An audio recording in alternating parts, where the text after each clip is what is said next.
છોકરાઓ આપણે આગળ વધીએ તો લાસ્ટ વિડીયોની અંદર આપણે બે પોઈન્ટને સમજીને આવ્યા હતા. એક પોઈન્ટ હતો આપણો સ્ફટિક લેટિસ અને બીજો પોઈન્ટ હતો એકમ કોષ. તો એકમ કોષ શું છે? તો આપણા ઘન સ્ફટિકનો એવો નાનામાં નાનો ભાગ કે જેના દ્વારા સંપૂર્ણ સ્ફટિકના લાક્ષણિક ગુણધર્મ જાણી શકાય, અથવા તો એવો નાનામાં નાનો ભાગ કે જે સમગ્ર સ્ફટિકના લાક્ષણિક ગુણધર્મ ધરાવતો હોય. તો આ ભાગને આપણે શું કહીને આવ્યા? એકમ કોષ કહીને આવ્યા છે. તો હવે આપણે સમજીશું એકમ કોષોના પ્રકાર, કે એકમ કોષો કેટલા પ્રકારના હોય છે એને આપણે સમજીએ. તો હવેથી ઇમ્પોર્ટન્ટ શરૂઆત થાય છે, મીન્સ કે સમજવાનો પ્રયત્ન કરજો. તો આજે આપણે સમજવાના એકમ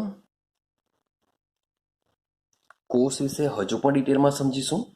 તો સમજો, જે એકમ કોષ છે એ એકમ કોષના એકચ્યુઅલી બે પ્રકાર પડતા હોય છે. પહેલું પડતું હોય છે આદિમ એકમ કોષ. યાદ રાખતા જજો, આદિમ એકમ કોષ પહેલો પ્રકાર છે એનો, આદિમ એકમ કોષ. અને બીજો પ્રકાર છે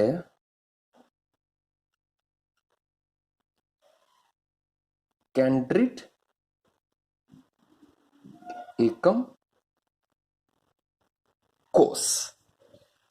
તો આપણે એકમ કોષના બે પ્રકાર પાડીશું. હવે કોઈક વાર એવું બી કહેવામાં આવે છે કે એકમ કોષના 4 પ્રકાર છે. એકમ કોષના 4 પ્રકાર છે. કેવી રીતના? તો અહીંયા તો બે જ પડે છે. તો કેટલીક વખત મે બી સીબીએસઈ કે બોર્ડમાં કે તમે અન્ય કોઈ બુક, રેફરન્સ બુકનો જો ઉપયોગ કરશો તો તેમાં 4 પ્રકાર બી આપવામાં આવ્યા છે. કેમ? કારણ કે આ જે કેન્દ્રિત એકમ કોષ છે એના ફરીથી પાછા 3 પ્રકાર પડે છે. તે પણ નામ યાદ રાખવા લાગો. એક છે અંતઃકેન્દ્રિત એકમ કોષ. શું નામ છે? અંતઃકેન્દ્રિત એકમ કોષ. બીજું છે ફલક કેન્દ્રિત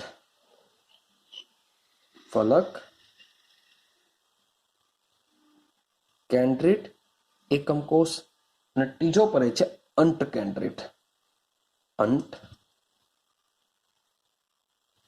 કેન્દ્રિત એકમ કોષ. તો સૌથી પહેલા આટલી વસ્તુ દિમાગમાં ફિટ કરી દો કે એકમ કોષના 2 પ્રકાર પડે છે. એક છે આદિમ એકમ કોષ અને બીજો છે કેન્દ્રિત એકમ કોષ. હવે કેન્દ્રિત એકમ કોષને બીજા 3 પ્રકાર પાડવામાં આવ્યા છે. એમ ટોટલ જોવા જઈએ તો 1, 2, 3, 4, પણ તેમ છતાં બી આ 3ને અલગથી આપવામાં આવ્યા છે. એનું રીઝન શું છે?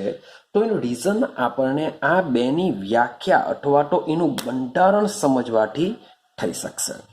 તો શરૂઆત કરીએ આપણે પહેલાની, કે આદિમ એકમ કોષ. આદિમ એકમ કોષ શું છે એને સમજીએ. ચાલો જોજો. તો આદિમ એકમ કોષની ક્યાંક વ્યાખ્યા જોજો કે જ્યારે ઘટક કણો, યાદ છે ઘટક કણો મીન્સ કે શું હોઈ શકે? આપણા પરમાણુ, અણુ કે આયન હોઈ શકે. તો જ્યારે ઘટક કણો એકમ કોષના માત્ર ખૂણાઓ ઉપર જ હાજર હોય તેવા એકમ કોષને, એની વ્યાખ્યા છે. શબ્દ સમજવાનો પ્રયત્ન કરો કે જ્યારે ઘટક કણો મીન્સ કે આપણો ઘન પદાર્થ હશે તો એમાં કોઈ બી હિસાબે ઘટક કણો તો હોવાના જ. હવે એમાં તો ઘણા બધા એકમ કોષ હશે. એક સ્ફટિકની અંદર તો ઘણા બધા એકમ કોષ હોય. તેમાંથી આપણે માત્ર એક નાનો ભાગ લઈ લઈએ છીએ, એક નાનો એકમ કોષ લઈ લઈએ છીએ. કેમ? કારણ કે આપણે સ્ફટિકમય ઘન પદાર્થમાં કોઈ એક નાનો એકમ કોષ પણ જો અભ્યાસ કરીએ તો એવો જ એકમ કોષ આખા સમગ્ર સ્ફટિકમાં હોય છે. માટે એક એકમ કોષના અભ્યાસ પરથી સમગ્ર સ્ફટિકનો અભ્યાસ આપણે કરી શકીએ છીએ. માટે આપણે નાનો અમથો એક એકમ કોષ લઈએ છીએ. હવે જ્યારે એકમ કોષ, હવે તમને એમ થશે કે ખૂણાઓ, તો ભાઈ સમજો, હવે જરા કલ્પના કરજો કે તમે જે પણ રૂમમાં બેઠા હોય, જો તે ચોરસ હોય, લંબચોરસ હોય, વોટ એવર જે હોય તે, તમે જે પણ રૂમમાં બેઠા હશો તે રૂમના ખૂણા ગણવાનો પ્રયત્ન કરો. કેટલા ખૂણા હશે એને જરાક વિચારી લેવો કે તમે જે રૂમમાં બેઠા છો એ રૂમમાં કેટલા ખૂણા છે. તો તમે કહેશો કે 8 ખૂણા હશે. 8 ખૂણા કઈ રીતના?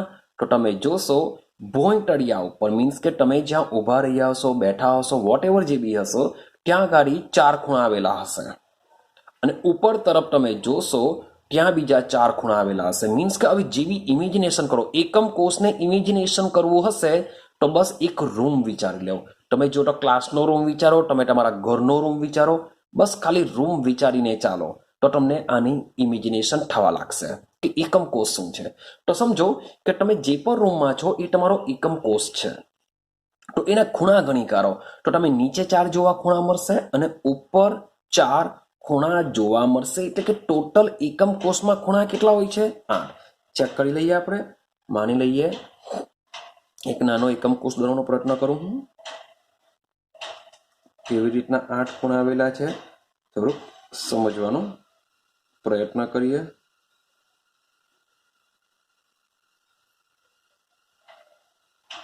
સમજો મારી પાસે આ એકમ કોષ છે. તો વ્યાખ્યા શું છે કે જ્યારે ઘટક કણો, મીન્સ કે ઘટક કણો આ એકમ કોષ છે, એકમ કોષના માત્ર ને માત્ર ખૂણા પર જ.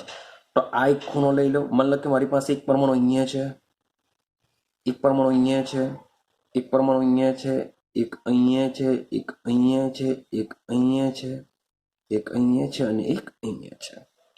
ટોટલ તમે ગણી કાઢો 1 2 3 4 5 6 7 8. 8 ખૂણાઓ છે અને માત્ર ખૂણાઓ પર જ છે. તો આવા એકમ કોષને આપણે શું કહેશું? આદિમ એકમ કોષ કહેશું. સિમ્પલ છે કે જ્યારે ઘટક કણો એકમ કોષના માત્ર ખૂણા પર જ હાજર હોય તો એવા એકમ કોષને શું કહેશું? આદિમ એકમ કોષ કહેશું. આઈડિયા આવી ગઈ? ચાલો હવે વિચારીએ કે કેન્દ્રિત એકમ કોષ કોને કહેવાશે? તો કેન્દ્રિત એકમ કોષ. ચાલો તો હવે વિચાર કરીએ કેન્દ્રિત કોને કહેવાશે. તો જોજો કે જ્યારે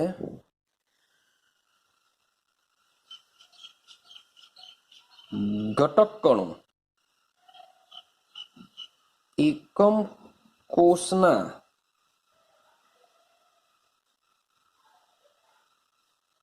બધા જ ખૂણાઓ ઉપર, ઉપરાંત, શબ્દ બોલું છું, ઉપરાંત ખૂણા સિવાયની જગ્યા ઉપર હાજર હોય તેવા એકમ કોષને કેન્દ્રિત એકમ કોષ કહેશે. વ્યાખ્યા શું છે કે જ્યારે ઘટક કણો એકમ કોષના બધા જ ખૂણાઓ ઉપર, મીન્સ કે બધા ખૂણા પર તો આવવાના જ, પરંતુ ખૂણા સિવાયની જગ્યા ઉપર પણ હાજર હોય, ખૂણા સિવાયની જગ્યા ઉપર પણ હાજર હોય તો એવા એકમ કોષને આપણે શું કહેશું? કેન્દ્રિત એકમ કોષ કહેશું. ક્લિયર થાય છે? તો ખૂણાઓ સિવાયની જગ્યા બધી કઈ કઈ હશે? તો એના પરથી એના બીજા અન્ય 3 પ્રકાર પાડેલા છે. મીન્સ કે આ 3 પ્રકારની અંદર એકમ કોષના ખૂણાઓ ઉપર તો ઘટક કણો હશે જ, પણ તે સિવાયની જગ્યા પર બી હશે. હવે આના 3 પ્રકાર પાડેલા છે એટલે કે આ 3 પ્રકારમાં ઘટક કણો ક્યાં હશે? જુદી જુદી જગ્યા પર હશે. એટલે ખૂણા પર તો હોવાના જ, પરંતુ અન્ય જગ્યા પર બી હશે. તો ક્રમશઃ આપણે સમજતા જઈએ. સૌથી પહેલા જોઈએ આપણે અંતઃ કેન્દ્રિત. ચાલો જોજો, અંતઃ કેન્દ્રિત એકમ કોષ. તો અંતઃકેન્દ્રિત એકમ કોષ કોને કહેવાશે? બરાબર દિમાગમાં ફિટ કરીને ચાલજો, નામ તમારે યાદ રાખતા જવાનું છે. એકચ્યુઅલી અંતઃકેન્દ્રિતને BCC પણ કહેવામાં આવશે. BCC, body centred cubic. પાછળથી નામ આવવાનું છે, કારણ કે તમારે આ બધું યાદ રાખવું પડશે. તમને આખું લખીને નહીં આપશે કે અંતઃકેન્દ્રિત એકમ કોષ, તમને લખીને આપશે BCC એકમ કોષમાં. BCC, બોડી સેન્ટર ક્યુબિક, અંતઃકેન્દ્રિત એકમ કોષ. આવા એકમ કોષમાં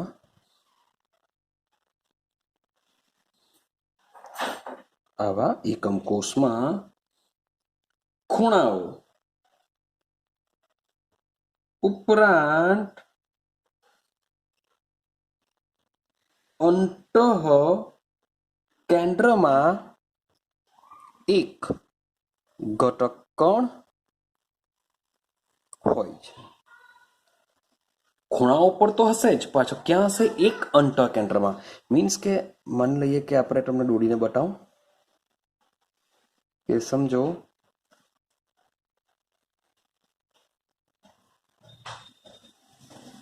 મારી પાસે આ એકમ કોષ છે, તો એકમ કોષના જેટલા પણ ખૂણાઓ હશે એ ખૂણાઓ પર તો ઘટક કણ હશે જ. પણ તમે વિચારો કે આ જે અંદરનો જે ભાગ છે એકમ કોષની અંદર, તો એકમ કોષની અંદર પર શું આવેલું હોય છે? એક ઘટક કણ આવેલું હોય છે. એકમ કોષની અંદર. આઈડિયા આવે છે? વિચારો કે તમારો રૂમ છે, એ તમારા રૂમમાં જેટલા પણ ખૂણા હશે એ ખૂણા ઉપર ઘટક કણ આવેલો હશે. સાથે સાથે રૂમની અંદર, રૂમની મધ્યમાં એક બીજો ગોળો આવેલો હશે. રૂમની અંદર એક બીજો ઘટક કણ, એક જ ઘટક કણની વાત કરું છું.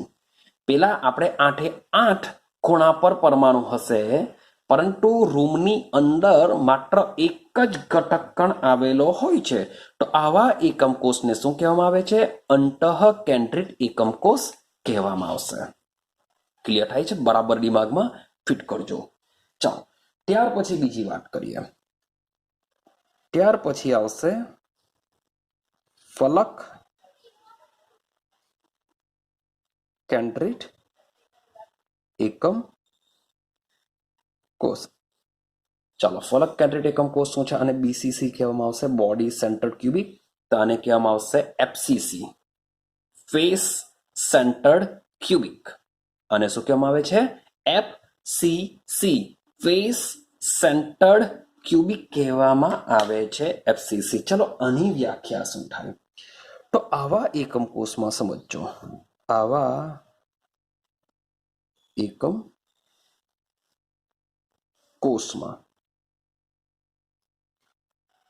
ખૂણાઓ, મીન્સ કે ખૂણા પર તો હશે જ, કારણ કે આપણી કેન્દ્રિત એકમ કોષની વ્યાખ્યા જ છે કે જ્યારે ઘટકોનો એકમ કોષના બધા જ ખૂણાઓ પર ઉપરાંત, એટલે ખૂણાઓ પર તો હોવાના જ છે, ઉપરાંત અન્ય કઈ જગ્યાએ હશે તેના પર તેના 3 પ્રકાર પાડેલા છે.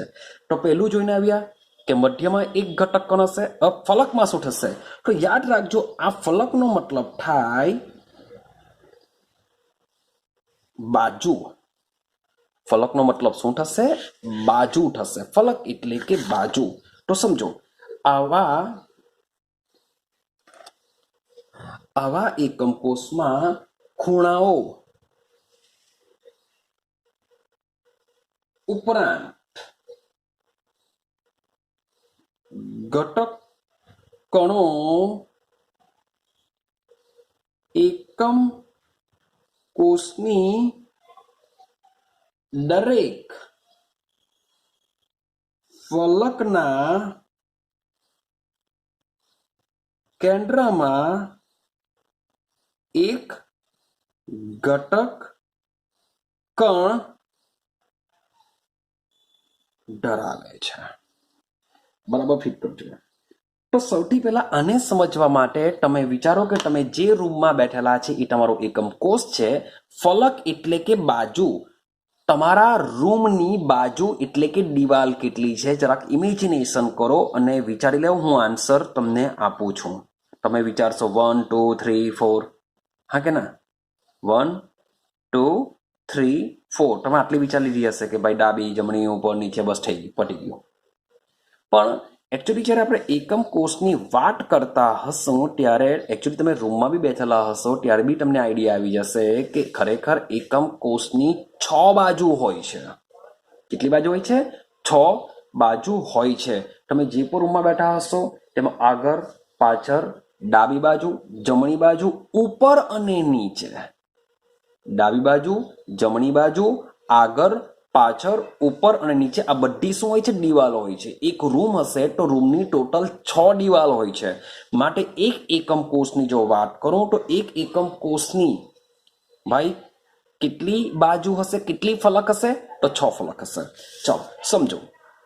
તો માન લો કે આ મારી પાસે એકમ કોષ છે જ, તો આ જો આ એક બાજુ, એની સામેવાળી બીજી બાજુ, એની સામેવાળી ઉપરવાળી ત્રીજી બાજુ, આ ચોથી બાજુ, તમે કહેશો પાંચમી ને છઠ્ઠી. તો સમજો કે આ જે આખું જે પાછળની સાઈડ હશે તે પાંચમી બાજુ. હવે છઠ્ઠી ક્યાં દોરવાના? તો તમે જે જોઈ રહ્યા છો ઉપરથી, તો ભાઈ આ છઠ્ઠી બાજુ હશે. મીન્સ કે આ જે દેખાય આખું બ્લોક્સ એક છઠ્ઠી હશે. ઉતરે છે દિમાગમાં?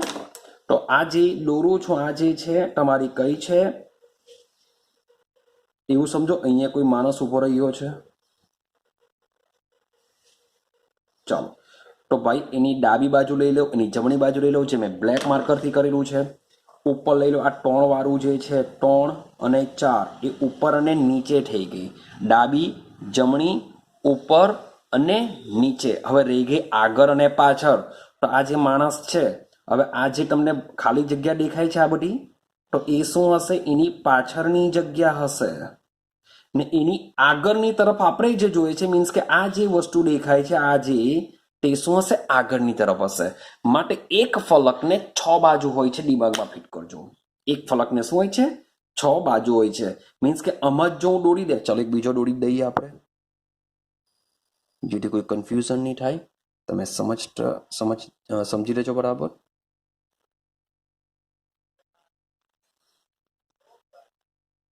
ચાલો તો મારી પાસે આ એક એકમ કોષ છે. સમજો તો ભાઈ પહેલી વસ્તુ 100%ની વાત છે. આપણે પેન બદલી કરીએ જેથી ખબર પડે. ખૂણા ઉપર તો 100% હોવાના છે. ખૂણા ઉપર પરમાણુ 100% હશે જ. કોઈ બી પ્રકારનો એકમ કોષ હશે, ખૂણા ઉપર તો હોવાના છે. હવે છે ફલક કેન્દ્રિત. ફલક કેન્દ્રિતનો મતલબ થાય ફલક એટલે કે બાજુ. તો તમારો જે એકમ કોષ છે એ એકમ કોષમાં બાજુના કેન્દ્રમાં, મીન્સ કે અહીંયા પર શું હશે? એક પરમાણુ હશે. અહીંયા બી હશે, અહીંયા બી હશે, અહીંયા બી હશે. એક પાછળની બાજુ બી હશે, એને એક આગળની બાજુ બી હશે. ક્લિયર થાય છે? જેટલી ફલક હશે એ ફલકમાં શું હશે? એક એક ઘટક કણ કેન્દ્રમાં ગોઠવાયેલો હોય છે. ચાલો અગાડી જઈએ. યાદ રાખજો, તમારી દિવાલના કેન્દ્રમાં છે.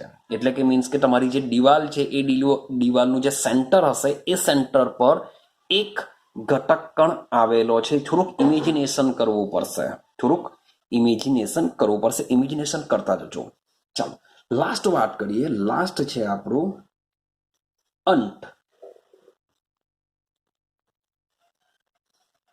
કેન્દ્રિત એકમ કોષ.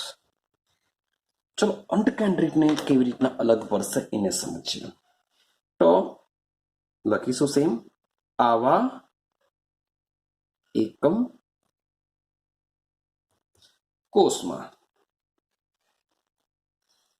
ઘટક કણો ખૂણાઓ ઉપરાંત, ખૂણા ઉપર તો હોવાના જ, ઉપરાંત એક એક ઘટક કણ, શબ્દ બોલું છું, એક એક ઘટક કણ એકબીજાથી વિરુદ્ધ એવી બે ફલકના કેન્દ્ર પર હાજર હોય છે. તો આને કહેશો અંતકેન્દ્રિત. હવે અંતકેન્દ્રિત શું હશે સમજો. કે માન લો કે તમારો રૂમ છે, એ રૂમના 8 ખૂણા છે. 8 ખૂણા પર 100% ઘટક કણ હશે જ. હવે ઉપરાંત શું લખેલું છે? એક એક ઘટક કણ. બીજો જે એક એક ઘટક કણ છે એકબીજાથી વિરુદ્ધ. જો તમે આગળની દિવાલની વાત કરતા હોય તો પાછળની દિવાલ, મીન્સ કે આગળની દિવાલમાં એક ઘટક કણ હશે અને પાછળની દિવાલમાં એક ઘટક કણ હશે. જો તમે ડાબી બાજુ દિવાલ લેશો તો ડાબી બાજુની દિવાલમાં જો એક ઘટક કણ હોય તો જમણી બાજુની દિવાલમાં એક ઘટક કણ હોય, તો પછી આગળ પાછળની હશે. મીન્સ કે એક એક ઘટક કણ એકબીજાથી વિરુદ્ધ ફલકમાં હશે. જો ડાબી બાજુ હોય તો જમણી બાજુ હોય, જો ડાબી જમણી બાજુ નહીં હોય તો આગળ પાછળ હશે, જો આગળ પાછળ નહીં હોય તો ઉપર નીચે હશે, તો જ એકબીજાથી વિરુદ્ધ ફલક થશે. તો ઉપર અને નીચે મીન્સ કે ઉપર જો ઘટક કણ હોય તો ભાઈ નીચે તરફ ઘટક કણ હશે એકબીજાથી વિરુદ્ધ, અને એક એક જ હોય છે, તે પણ કેન્દ્રમાં ગોઠવાયેલો હોય છે. તો તમે કહેશો સર ફલક જેવું નહીં બને, તો ભાઈ ફલકમાં દરેકે દરેક બાજુમાં ઘટક કણ હોય છે, જ્યારે આમાં શું છે, માત્ર બે જ ઘટક કણ છે, તે પણ એકબીજાથી વિરુદ્ધ ફલકમાં. ઉપર હોય તો નીચે હશે, ડાબી બાજુ હોય તો જમણી બાજુ હશે, આગળ હોય તો પાછળ હશે. તો એને બી જરાક સમજીએ. માન લો કે એને બી તમને આંકડી દોરીને સમજવાનો પ્રયત્ન કરું. અહીંયા જ આપણે દોરીએ તો સમજો કેવી રીતના આવશે અંતકેન્દ્રિત.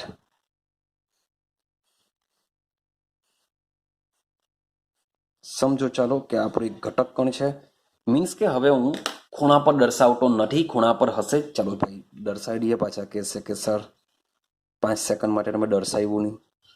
ચાલો ક્લિયર છે. તો આ રીતના ખૂણા પર તો હશે જ. હવે સમજો કે એકબીજાથી વિરુદ્ધ ફલક. જો હું અહીંયા જો ઘટક કણ મૂકું તો મારે અહીંયા મૂકવો પડશે, જો અહીંયા જો મૂકું તો મારે અહીંયા મૂકવો પડશે, અને જો આ પ્લેટ પર જો મૂકું તો મારે આ બાજુ મૂકવો પડશે. એટલે કે આગળ અને પાછળ, ક્યાં આગળ ને પાછળ હોઈ શકે, ક્યાં ડાબી બાજુ ને જમણી બાજુ હોઈ શકે, ક્યાં ઉપર અથવા નીચે હોઈ શકે. એકબીજાની વિરુદ્ધ ફલક પર તે પણ એક એક ઘટક કણ જ હશે. માની લો કે હું ઉપર અને નીચે મૂકું તો એક ઘટક કણ જો અહીંયા હોય તો બીજો ઘટક કણ અહીંયા હશે. જો અહીંયા નહીં હોય તો એક ઘટક કણ જો તમે ડાબી બાજુ દર્શાવો તો બીજો ઘટક કણ જમણી બાજુ હશે. તમે એ પણ નહીં દર્શાવો તો એક ઘટક કણ જો તમે પાછળની તરફ દર્શાવો તો એક આગળની તરફ દર્શાવવો પડે. તો આવા એકમ કોષને કહેવામાં આવે છે અંતકેન્દ્રિત. શું કહેવામાં આવશે એને? અંતકેન્દ્રિત એકમ કોષ કહેવામાં આવે છે. માટે કેટલીક બુકોમાં મોટે ભાગે તમને આ રીતના બે પ્રકાર પાડવામાં આવતા હોતા નથી. એટલે કે સીધા એકમ કોષના 4 પ્રકાર પાડી દેશે. એક કહેશે આદિમ એકમ કોષ, અંતકેન્દ્રિત એકમ કોષ, ફલક કેન્દ્રિત અને અંતકેન્દ્રિત.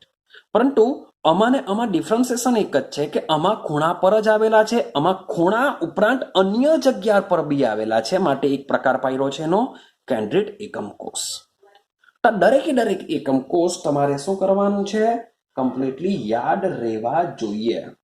ક્લિયર છે? ચાલો હવે આગળ સમજો. હવે જેમ જેમ અભ્યાસ થતો ગયો, કોનો? મારો નહીં ભાઈ, સ્ફટિકોનો. એટલે કે સ્ફટિકમય ઘન. સ્ફટિકોનો મતલબ થાય સ્ફટિકમય ઘન પદાર્થોનો. તો જેમ જેમ સ્ફટિકોનો ભાઈ શબ્દ લખીએ ઊંડાણમાં, એટલે કે બહોળો અભ્યાસ થતો ગયો, ત્યારબાદ એવું જાણવા મળ્યું કે ભાઈ કોઈ પણ એકમ કોષ હોય, શબ્દ બોલું છું કે કોઈ પણ એકમ કોષ હોય, એ એકમ કોષ 7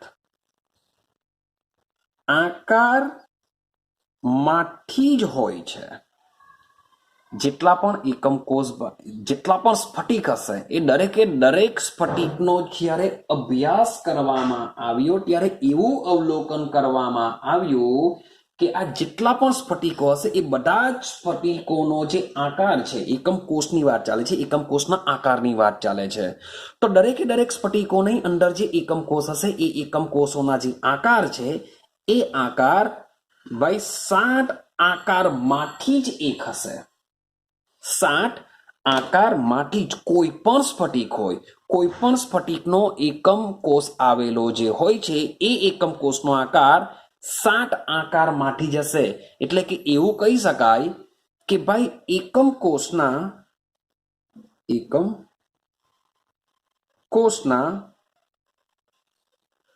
મૂળભૂત કેટલા આકારો હોય છે? 7 આકારો હોય છે. કેટલા આકારો હોય છે? 7 આકારો હોય છે. જેથી આ 7 આકાર ધરાવતા એકમ કોષને આપણે હવેથી કહેશું સ્ફટિક પ્રણાલીઓ. હવેથી આપણે શું કહેશું એને?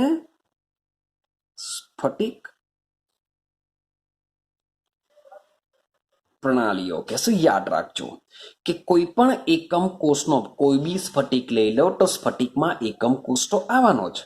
તો એ એકમ કોષનો જે આકાર છે એ મૂળભૂત આકાર છે, બરાબર. મીન્સ કે જુદા જુદા 7 આકારના એકમ કોષો હોઈ શકે. મીન્સ કે કોઈ પણ સ્ફટિકનો એકમ કોષ આ 7 આકારમાંથી જ કોઈ એક આકાર ધરાવતો હોય છે. માટે આ 7 આકાર ધરાવતા એકમ કોષને હવે શું કહેવામાં આવે છે? સ્ફટિક પ્રણાલી કહેવામાં આવે છે. આઈડિયા આવે છે? હવે પાછો સવાલ એવો આવે કે આ જે સ્ફટિક પ્રણાલી છે અથવા તો એકમ કોષોના જે આકાર છે એ કેવી રીતના માપી શકાય? શબ્દ છે કે આ જે આકાર હોય છે એ આકાર ભાઈ કેવી રીતના માપ્યા હશે? કેવી રીતના માપી શકાયા હશે પહેલાના સમયમાં? તો આ જે આકાર છે સ્ફટિકોના, તો એ આકાર માપવા માટે 2 પોઈન્ટ ભાઈ એ લોકોએ કરેલું. એક તો ફલક વચ્ચેના ખૂણા દ્વારા, કે ફલક વચ્ચેના ખૂણાને માપી લીધા તો ફલક વચ્ચેના ખૂણાને માપીને તેનો આકાર નક્કી કરી શકાય. અથવા તો જે આકારની જે મુખ્ય બાબતોને લેતી અક્ષો, શું લેશું આપણે? અક્ષો. મીન્સ કે આપણે 3 ડાયમેન્શનલની વાત કરતા હોઈએ છીએ. તો આકાર સમજવા માટેની જે અક્ષો છે, તો અક્ષો શબ્દ છે, અક્ષો અને ફલક વચ્ચેના ખૂણા દ્વારા આપણે શું કરી શકીએ છીએ? આકાર નક્કી કરી શકીએ છીએ. ક્લિયર છે? મીન્સ કે એકાદ એમસીક્યુમાં જો પૂછી જાય કે ભાઈ સ્ફટિક પ્રણાલીઓનો આકાર કેવી રીતના નક્કી કરી શકાયો, તો ભાઈ ફલક વચ્ચેના ખૂણાઓ દ્વારા અને તેમના અક્ષો દ્વારા. તેમના અક્ષો જાણવાથી અને ફલક વચ્ચેના ખૂણા જાણવાથી આ જે 7 પ્રણાલીઓ છે, 7 સ્ફટિક પ્રણાલીઓ છે, તેમના આકાર નક્કી કરી શકાયા હતા. તો દરેકે દરેક પ્રણાલી વિશે આપણે શું કરવાનું છે? સમજવાનું છે. ક્લિયર થાય છે? તો એને આપણે સમજીએ, સમજતા જજો. ચાલો, તો હવે આપણે વાત કરીએ 7 પ્રણાલી. 7 પ્રણાલીના નામ શું છે અને એની અંદર શું આવેલું છે એ સમજતા જઈએ. હું બહુ પ્રોપરલી આકૃતિ નહીં દોરી શકા. તમે તમારી બુકનો ઉપયોગ કરી શકો છો, કારણ કે ભાઈ એમાં 2 ધાર હશે, 2 અક્ષો હશે. માન લો કે એ અને બી છે અને સી પણ છે, કારણ કે 3 ડાયમેન્શનલની વાત કરશું. યાદ છે એકમ કોષ આપણે દોરેલો? ચલો ફરીથી પાછા દોડી દઈએ. ચલો માની લઈએ કે આપણો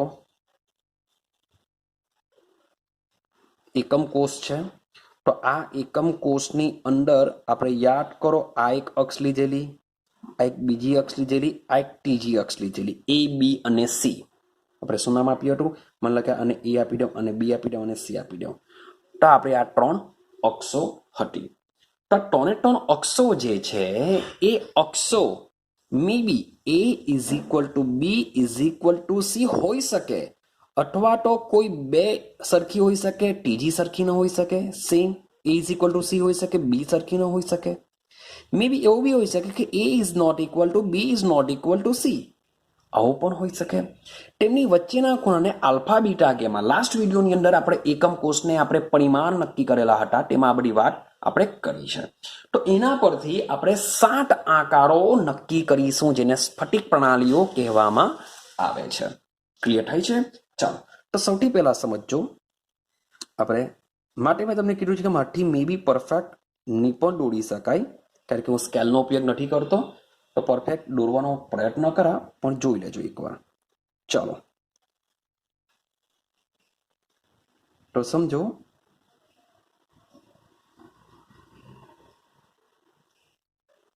ચાલો, તો મેં આ એક સ્ફટિક એટલે કે એકમ કોષ દોર્યો છે. મારી પાસે આ એક એકમ કોષ છે. હવે આ એકમ કોષને તમે ચેક કરશો તો સમજો, માની લઉં કે હું આ રીતના 3 ડાયમેન્શનલ લેવું છું. હું શું લેવું છું? ટ્રી ડાયમેન્શનલ લેવું છું. તો માની લો કે આ મારો એ છે, આ મારો બી છે, આ ઉપર સી છે, જે આપણે લાસ્ટ વિડીયોમાં વાત કરીને આવ્યા છે કે આ જે આ એ છે, આ બી છે ને સી છે. તો અહીં એટલું યાદ રાખજો કે અહીં A is equal to B is equal to શું છે? સી છે. યાદ રાખજો, બહુ કામ લાગશે આ બધી વસ્તુ. મીન્સ કે 100% તમને ગુજકેટ અથવા તો બોર્ડ આ બે એક્ઝામમાંથી એક ક્વેશ્ચન તો 100% તમને જોવા મળશે. શબ્દ બોલું છું, 100% જોવા મળશે જ. તો આને બરાબર યાદ રાખા કે બોર્ડની એક્ઝામ અથવા ગુજકેટની એક્ઝામમાં એક ક્વેશ્ચન તો આનો મોટે ભાગે નીકળતો હોય જ છે, તમને જોવા મળશે જ. તો બરાબર આને કમ્પ્લીટ કરજો. તો જ્યારે A is equal to B is equal to C હોય અને સાથે સાથે યાદ કરો આપણે આલ્ફા બીટા અને ગેમાની વાત કરેલી, જેમાં બી અને સી વચ્ચેનો જે ખૂણો છે, શબ્દ બોલું છું, ઓકે ચાલો, તો બી અને સી વચ્ચેનો ખૂણો છે એને આપણે આલ્ફા કહેતા, આ સી અને એ વચ્ચેનો ખૂણો છે એને આપણે બીટા કહેતા, અને એ અને બી વચ્ચેનો જે ખૂણો છે એને આપણે ગેમા કહેતા છે. તો આપણે મીન્સ કે છે તો બધી ફલક જ છે, તો શું બધી ફલક છે. તો આ ફલક વચ્ચેના જે ખૂણા છે એ ખૂણા alpha is equal to beta is equal to gamma is equal to B કેટલા હોય છે? 90 ડિગ્રીના હોય છે. તો આ બે કન્ડિશન તમારે દિમાગમાં રાખીને ચાલવાની છે કે આ જે અક્ષો છે એ અક્ષોનું અંતર કહેવાશે, અને શું કહેવાશે? અક્ષીય અંતર. યાદ રાખજો. અને શું કહેશું આપણે? અક્ષીય અંતર કહેશું. અને આને કહેશું આપણે અક્ષીય ખૂણા. અક્ષીય અંતર અને અક્ષીય ખૂણા. કે જ્યારે અક્ષીય અંતર A is equal to B is equal to C હોય તથા આલ્ફા બીટા ગેમા પણ સેમ એક સરખા હોય છે, તો આ એક પ્રકારના એકમ કોષનો આકાર તૈયાર થાય છે, જેને આપણે કહેશું સમઘનીય. સિમ્પલ, આપણે એને સાદો સમઘનીય કહેશું. એકદમ સિમ્પલ હોય છે. ક્લિયર થઈ ગયો? તો આ એક મુજબનો આકાર થઈ ગયો. બીજા હજુ 6 બાકી છે, એને સમજીએ. ચાલો હવે બીજી એક વસ્તુ સમજવાનો પ્રયત્ન કરીએ કે ચતુષ્કોણીઓમાં શું થશે. તો જેમ આમાં A is equal to B is equal to C છે, તો આમાં કંઈ ને કંઈ હવે ડિફરન્સિએશન આવશે. શબ્દ સમજજો બરાબર. માન લો કે આકૃતિ દોરવાનો પ્રયત્ન કરો, હું કેવી રીતના આવશે.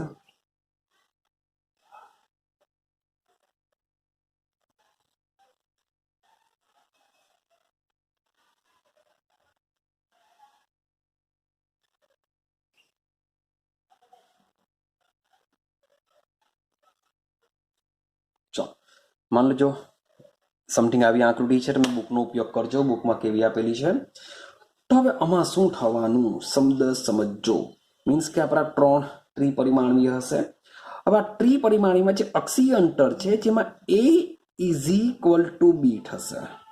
હવે તમે કહેશો કે યાર સર તમે આકૃતિ મીન્સ કે જોશો તેમાં એ ઇઝ ઇક્વલ ટુ બી એટલે કે માની લઈએ કે આ જે અંતર છે, મીન્સ કે આ આપણું એ લઈ લો, અથવા તો આને એ બી લઈ શકો, કારણ કે 3 ડાયમેન્શનલ છે એટલે કોઈ બી એ તમારો બનશે. તો આને જે આ જે વસ્તુ છે એને બી લઈ લો, અથવા આને એ લો અથવા આને બી લઈ લો. આપણે કોર્સમાં એ લઈએ છીએ, આપણે એ જ રીતના રાખીએ. તો માની લો કે આ બી એક 3 ડાયમેન્શન, આની બાજુ બીજો એકમ કોષ હશે, અથવા તો આને એ લઈ લો, આ બી લઈ લો, તો વિચારશે આ એ, આ આપણો બી. તો ભાઈ મેં તમને પહેલા જ કીધેલું છે કે યાર મારાથી એકદમ પરફેક્ટ નહીં દોડાશે, મીન્સ કે માપી માપીને. તો સમજો આ એવો એકમ કોષ હશે કે જેમાં એ અને બી સેમ સેમ હશે. એ અને બી કેવા હશે? સેમ હશે. એ અને બી યાદ રાખજો, એ અને બી. બી આપણે બી આપણે અહીંયા જ રાખીએ. આપણો સમજો કે એ છે, બી છે, પણ એની જે ઊંચાઈ છે આ એકચ્યુઅલી ઊંચાઈમાં આવી જશે, આ સી આવી જશે. તો આપણો આ શું થશે? આ બી આવશે. એ અને બી. તો આ જે એ છે અને આ જે બી છે એ કેવા છે? એકબીજાના સિમિલર છે, પણ એની જે ઊંચાઈ છે આ શું છે? સી લઈ લો, અને જે આપણે બી કહેશું આ આપણી સી છે. સી ઊંચાઈ જોઈ ચેક કરો. સી શું છે? આપણી ઊંચાઈ છે. તો આ જે ઊંચાઈ છે A is not equal to C છે. A is equal to B છે પણ is not equal to C છે. સાથે સાથે તમે ખૂણા જોશો તો એ ખૂણામાં તમને alpha is is equal to beta is equal to gamma, આમાં બધા ફરીથી પાછા 90 ડિગ્રીના તમને જોવા મળશે. મીન્સ કે તમે કોઈ પણ ખૂણા ચેક કરશો, આલ્ફા બીટા ગેમા જે દર્શાવેલા છે તે તમને કેવા જોવા મળશે? 90 ડિગ્રીના જોવા મળશે જ. ક્લિયર છે? તો આવો જે એકમ કોષ હોય છે, આવો જો એકમ કોષનો આકાર હોય તો તેને કહેવાશે ચતુષ્કોણીય. આપણે એને શું કહેશું? ચતુષ્કોણીય એકમ કોષથી ઓળખીશું. ક્લિયર થાય છે? ચાલો હવે આપણે આગળ જઈએ. હવે એક ત્રીજો પ્રકારના એકમ કોષ દોરીએ. આ બે પ્રકાર થયા, હવે ત્રીજો. સમજો કે મારી પાસે એક એકમ કોષ દોરવાનો પ્રયત્ન કરીએ.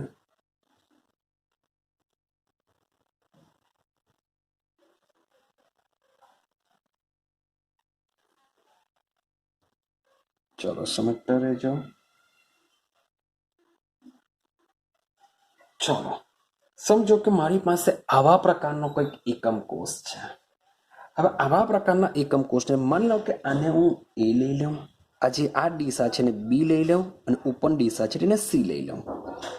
હવે આવા પ્રકારના એકમ કોષમાં A is not equal to B is not equal to C હોય છે. મીન્સ કે આ અંતર પણ જુદું, આ અંતર પણ જુદું, અને ઉપરનું જે અંતર છે એ પણ જુદું હશે. એટલે કે ત્રણે ત્રણ અક્ષીય અંતરો કેવા હશે? એકબીજાથી જુદા જુદા હશે.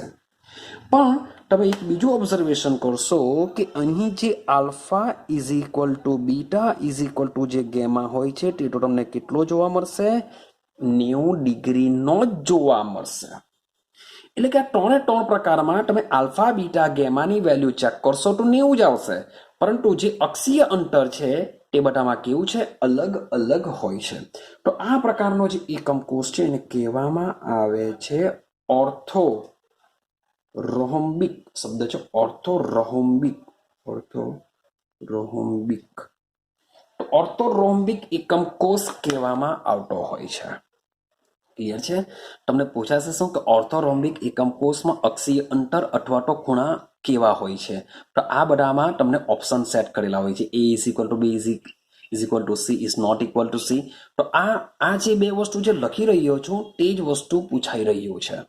સાથે સાથે તમને એક બુકમાં તમે જોશો કોષ્ટક જેવું બી આપેલું છે, ને એ કોષ્ટકમાં એક્ઝામ્પલ બી આપેલા છે કે ભાઈ માની લો કે સમઘનીય છે તો સમઘનીયના ઉદાહરણમાં આવશે NaCl આવી શકે, બાય ઝિંક બ્લેન્ડ આવી શકે. હવે પૂછી કાઢે ક્વેશ્ચન કે ચાલો A is equal to B is equal to C અક્ષીય અંતર નીચેનામાંથી કયા ઉદાહરણમાં અથવા તો કયા સ્ફટિકીય ઘનમાં જોવા મળે? તો એક્ઝામ્પલ આપ્યું ઝિંક બ્લેન્ડ આપેલું હશે, સફેદ ટીન, ક્રેસેબોલાઇટ, એક્સ્ટ્રીબ્યુટી, વોટ એવર કંઈ બી સેટ કર્યું હશે. તો તમારો સમઘનીય મીન્સ કે ઝિંક બ્લેન્ડ મીન્સ કે તમારે એના શું કરવા પડશે? એક્ઝામ્પલ બી યાદ રાખવા પડશે. મીન્સ કે આમાં 4 વસ્તુ યાદ રાખવી પડશે. એક તો સૌથી પહેલા તમારે યાદ રાખવું પડશે એનો આકાર સમઘનીય છે. ત્યાર પછી યાદ રાખવું પડશે અક્ષીય અંતર, અક્ષીય ખૂણા, ને ચોથું યાદ રાખવું પડશે એના એક્ઝામ્પલ. તો ઓલ ઓવર તમારો જે કોષ્ટક આપેલું છે એ કોષ્ટકમાં તમે શક્ય વિચલનને ખાલી છોડી દઈએ, શક્ય વિચલનને છોડી દઈએ, તે સિવાયની જે 4 લાઈન છે એ તમારે કમ્પ્લીટ કરવી પડશે 1 કે 2 માર્ક્સ માટે. 1 કે 2 માર્ક્સ માટે તમારે કમ્પ્લીટ કરવું પડશે, કારણ કે ક્વેશ્ચન નીકળશે જ. આઈડિયા આવે છે? તો આ થઈ ગયો તમારો ઓર્થોરોમ્બિક, તમારો ત્રીજો પ્રકાર. ક્લિયર? મીન્સ કે ચાલો ભાઈ હું કોષ્ટક મીન્સ કે હવે દોરવાનો નથી, અહીંયા જ તમને સમજાવતો જાઉં છું. આ છે આપણું સમઘનીય, તેના એક્ઝામ્પલ. ચતુષ્કોણીયની વાત કરું, ચતુષ્કોણીયમાં એમ તો તમને ઓલરેડી બુકમાં બધું આપેલું જ છે, તમે બુકમાંથી જોશો તો બી થઈ જશે. તો ની એક્ઝામ્પલ લોકો તો બી ચાલશે. ચાલો થોડા ઘણા હું લખતો જાઉં છું. સફેદ ટીન લઈ લેવ, સ્ટેનસ ઓક્સાઇડ લઈ લેવ. તો આ બધા સાના એક્ઝામ્પલ છે? ચતુષ્કોણીયના છે. ઓર્થોરોમ્બિકની વાત કરીએ તો ઓર્થોરોમ્બિકમાં તમને યાદ રાખજો KNO3 અને BaSO4 બે એક્ઝામ્પલ યાદ રાખો ઓર્થોરોમ્બિકના. KNO3 BaSO4 આ તમને જોવા મળશે ઓર્થોરોમ્બિકમાં. થઈ ગયા આપણે 3. ચાલો હવે ખાલી 4 એના આકાર બાકી છે, 4 આકારને સમજીએ. ચાલો સમજો બરાબર. હવે ચોથો આકારની વાત કરીએ આપણે.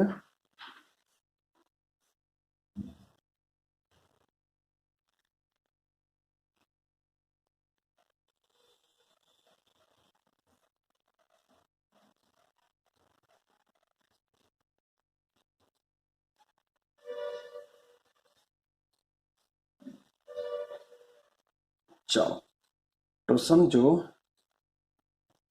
કંઈક ચોથો આકાર આપણો કંઈક આ મુજબનો હોય છે. ચોથો આકાર આપણો શું હોય છે? આ મુજબનો એનો આકાર હોય છે. હવે એમાં એ બી અને સી ની જો વાત કરીએ તો હમણાં તમે ચેક કરશો કે આ માની લો કે આપણો એ છે, આ શું છે? એ છે. અને આ માની લો કે જે સાઈડની ઢાળ છે બી છે, તો અહીં એ ઇઝ ઇક્વલ ટુ બી હશે. હવે તમે કહેશો સર યાર એની લાઈન ચેક કરો, બીની લાઈન બહુ ટૂંકી, મેં તમને પહેલા કી જરૂર છે કે સમજો કે એ અને બી કેવા હશે? ઇક્વલ જેવા હશે. તો એ અને બી કેવા છે? એકબીજાને સમાન છે, પણ જે સી હોય છે is not equal to C, means કે એની જે ઊંચાઈ હશે, ઊંચાઈ કેવી હશે? વધારે હોય છે. એટલે કે A is equal to B is not equal to C હોય છે. A is equal to B is not equal to C હોય છે. હવે આમાં એક બીજી વસ્તુ યાદ રાખવાની છે તમારે કે જે alpha is equal to beta is equal two તમને 90 ડિગ્રીએ જોવા મળશે. આલ્ફા અને બીટા તમને શું જોવા મળશે? 90 ડિગ્રી જોવા મળશે. પણ જ્યારે ગેમાની વાત ચાલતી હોય ત્યારે ગેમા તમને જોવા મળશે 120 ડિગ્રીએ તમને જોવા મળશે. ગેમા ક્યાં જોવા મળશે? 120 ડિગ્રીએ તમને જોવા મળતો હોય છે. 120 ક્લિયર થાય છે? તો આ તમારે યાદ રાખવાનું છે કે પહેલામાં મોટે ભાગે કેવા હતા? 90 ડિગ્રી વાળા હતા. હવે તમે આમાં જોશો કે આલ્ફા બીટા તમને 90 જોવા મળશે, પણ ગેમા જોવા મળશે 120 ડિગ્રીએ તમને જોવા મળશે. હવે ગેમાનો મતલબ શું થાય? તો ગેમાનો મતલબ થાય, તમને મેં કીધેલું છે કે તમારો જે અક્ષીય અંતર જે એ છે અને બી છે એમની વચ્ચેનો ખૂણો. તો આ જે એ છે અને બી છે, હવે એ અને બી મીન્સ કે આ તમે અક્ષીય અંતર લઈ લેવ, એ તમને કેવું જોવા મળશે? 120 જોવા મળશે. અથવા તો તમે મીન્સ કે ઉપરની તરફ આ માપવા જશો તો બી કેટલું જોવા મળશે? 120 ડિગ્રી તમને જોવા મળશે. પણ તમે આ બી અને સી વચ્ચેનું જો તમે લેવા જશો, બી અને સી, તો આ ચાલો માની લો કે આ બી અને સી છે, તો આ વચ્ચેનો ખૂણો કેટલો હોય છે? 90 ડિગ્રીનો હોય છે. અને સાથે સાથે એ અને સી, માની લો કે આ ઊંચાઈ છે, આ આપણો એ છે, તો આ બી તમને કેટલો જોવા મળશે? 90 ડિગ્રીનો જોવા મળશે. માટે આલ્ફા અને બીટા 90 જોવા મળતો હોય છે, જ્યારે ગેમા કેટલો જોવા મળતો હોય છે? 120 ડિગ્રી જોવા મળતો હોય છે. સાથે સાથે A is equal to B હોય છે, પણ is not equal to C હોય છે. તો આવો જે ઘન છે એ ઘનનું નામ યાદ રાખો, એને કહેવામાં આવે છે ષટકોણીય. શું કહેવામાં આવે છે ને? ષટકોણીય. કારણ કે આકાર જ એનો ષટકોણ જેવો છે, માટે એને કહેવામાં આવતું હોય છે ષટકોણીય. આઈડિયા આવે છે? ચાલો તો આપણે એને કહીશું ષટકોણીય. હવે ષટકોણીયમાં તમારે એક્ઝામ્પલ તરીકે યાદ રાખવાનું છે ગ્રેફાઇટ, ઝિંક ઓક્સાઇડ ને કેડમિયમ સલ્ફાઇડ. આ 3 એક્ઝામ્પલ તમારે મેમરાઇઝ કરીને જવા પડશે. હવે એના માટે હું કંઈ કરી નહીં શકું, મીન્સ કે તમારે એ બધાને યાદ જ રાખવા પડશે, એમાં બીજો કોઈ ઓપ્શન નથી. ચાલો અગાડી જઈએ. હવે અગાડી આપણે બીજો એકમ કોષ, મીન્સ કે આ ચોથો એકમ કોષ છે. હવે જઈએ આપણે 5મા ઉપર. 5મો શું છે? ચલો 5મો એકમ કોષ દોડીએ આપણે.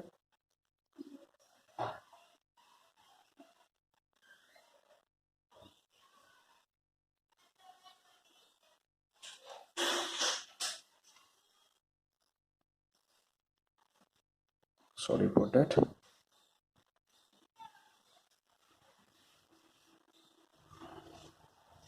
ચાલો તો મીન્સ કે આઈ ડોન્ટ નો કે મારાથી બહુ પરફેક્ટ દોરાઈ નથી, પણ જરાક જોઈ લેજો.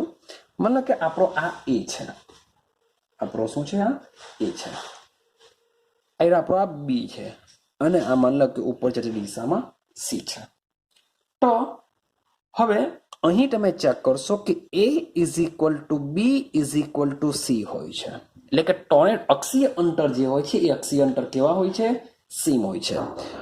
હવે alpha is equal to beta is not equal to gamma is equal to 90 degree. આનો મતલબ શું થાય? કે આલ્ફા અને બીટા, જે alpha is equal to beta હોય છે, બંને કેવા હોય છે? 90 ડિગ્રીના હોય છે. પણ જે ગેમા હોય છે ઇઝ નોટ ઇક્વલ ટુ 90 ડિગ્રીનો હોય છે, મીન્સ કે એ 90 ડિગ્રીનો હોતો નથી. જ્યારે આલ્ફા અને બીટા કેવા હોય છે? 90 ડિગ્રીના હોય છે. ક્લિયર થાય છે? તો આ જે એકમ કોષ છે એવા એકમ કોષને કહેવામાં આવે છે રોમ્બો હેડ્રલ કહેવામાં આવે છે, અથવા તો એનું બીજું નામ પણ કહેવામાં આવે છે ત્રિકોણીય.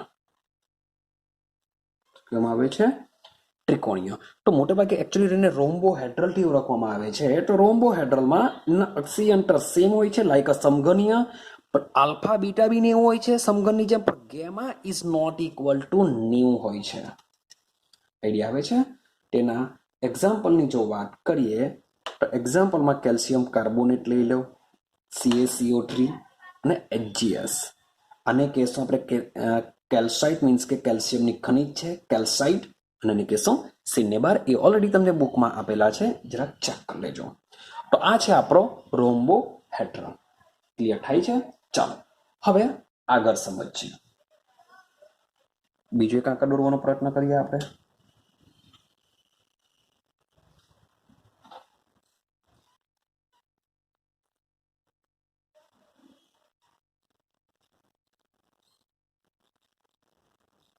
ચાલો, તો આવો આ મુજબનો કંઈક તમારો એક એકમ કોષનો આકાર હોય છે કે જેમાં શબ્દ જો જેમાં આ માન લો કે A છે, આ માન લો કે B છે, આ ઉપરનું C છે. A is not equal to B is not equal to C. એટલે કે ત્રણે જે અક્ષીય અંતરો હોય છે એકબીજાથી સેમ હોતા નથી, પરંતુ અહીં જે alpha is equal to gamma, શબ્દ બોલશો, alpha is equal to gamma હોય છે ભાઈ 90 ડિગ્રી. આલ્ફા ગેમા 90 ડિગ્રી હોય છે, અને જે બીટા હોય છે is not equal to 90 degree. આમ બાજુમાં તમે રોમ્બો હેડ્રલમાં જોશો તો ત્રણે અક્ષીય અંતર સેમ હતા, અહીંયા ત્રણ અક્ષીય અંતર સેમ નથી. ક્લિયર? એવું સેમ નથી તો તમે ઓર્થોરોમ્બિકમાં તમે ચેક કરો, તેમાં પણ અક્ષીય અંતર બધામાં સેમ નથી, પણ એમાં alpha beta gamma is equal to 90 હતા. ત્યારે અહીં તમે ચેક કરશો કે આલ્ફા અને ગેમા 90 છે, પણ beta is not equal to gamma, એટલે કે એનો આકાર શું થઈ જશે? બદલાઈ જશે. તો આનો જે આકાર હોય છે એને કહેવામાં આવે છે, આ પ્રકારના સ્ફટિકને મોનોક્લિનિક કહેવામાં આવે છે. શું કહેવામાં આવે છે? એને મોનોક્લિનિક કહેવામાં આવતું હોય છે. અને એના એક્ઝામ્પલની અંદર મોનોક્લિનિક પરથી તમારે એક બીજો શબ્દ યાદ રાખવાનો છે, મોનોક્લિનિક સલ્ફર. શબ્દ છે મોનોક્લિનિક સલ્ફર. અને એક બીજું એક્ઝામ્પલ છે Na2SO4, સોડિયમ સલ્ફેટ 10H2O ડેકાહાઇડ્રેટ. તો આના પર તમારે બે જ એક્ઝામ્પલ યાદ રાખવાના છે. આઈડિયા આવે છે? ક્લિયર છે? તો એક્ઝામ્પલ, અક્ષીય અંતર, અક્ષીય ખૂણા, આ બધું જ તમારે મેમરાઇઝ કરવું પડશે. ચાલો હવે આપણે લાસ્ટ એકમ કોષની વાત કરીએ. લાસ્ટ એકમ કોષ કેવો હશે તો એને પણ આપણે દોરવાનો પ્રયત્ન કરીએ.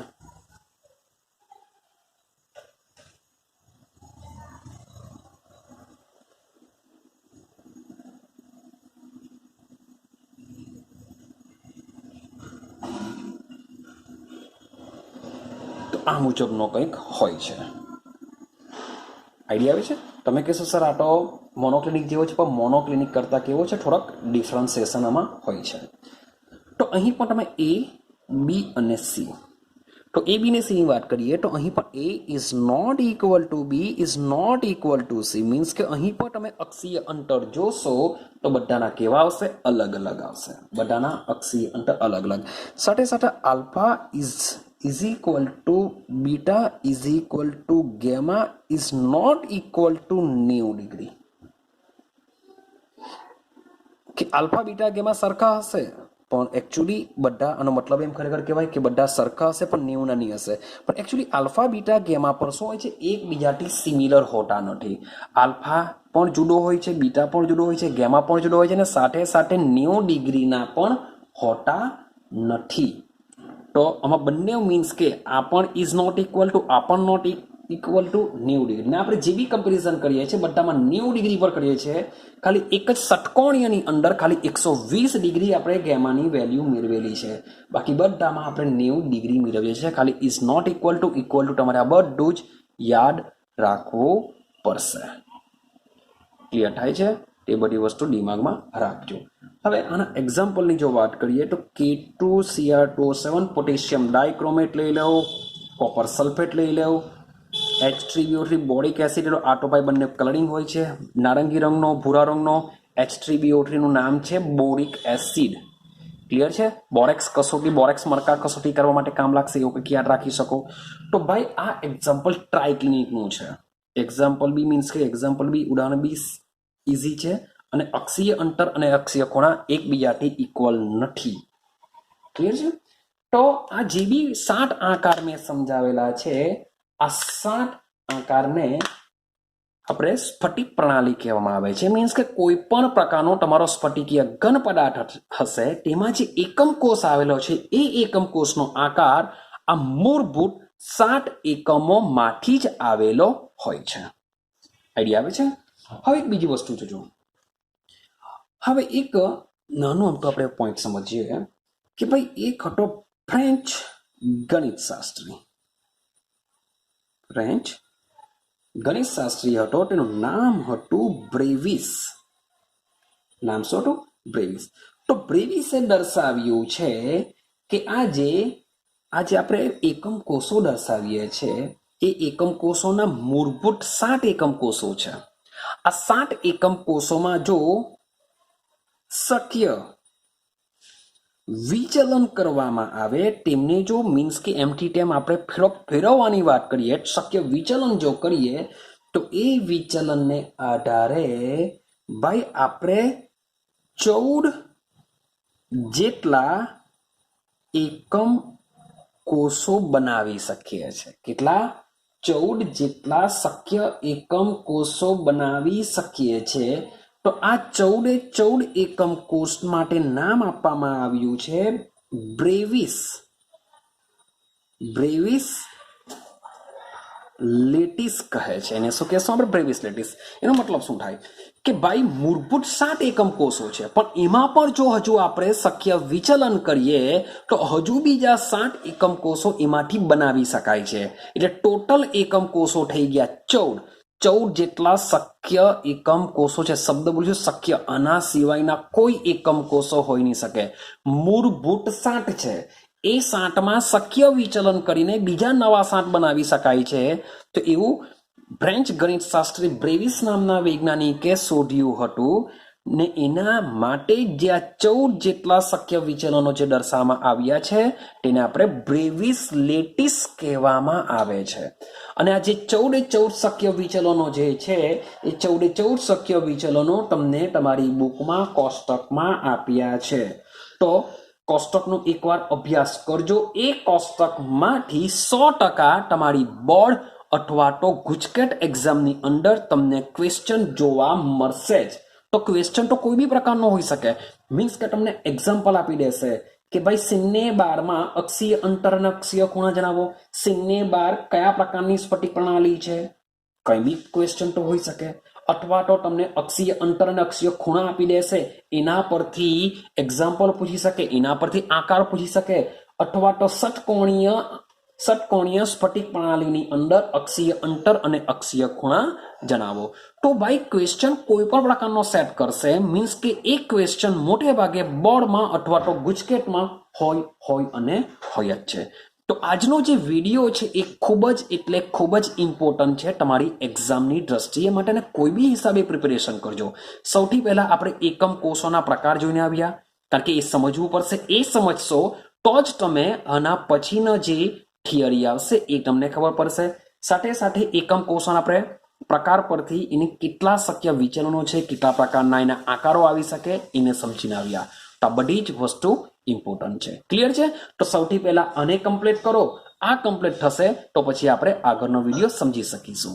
તો હવે મળીશું આપણે નેક્સ્ટ વિડીયોની અંદર ખૂબ જ ઇન્ટરેસ્ટિંગ ટોપિક લઈને.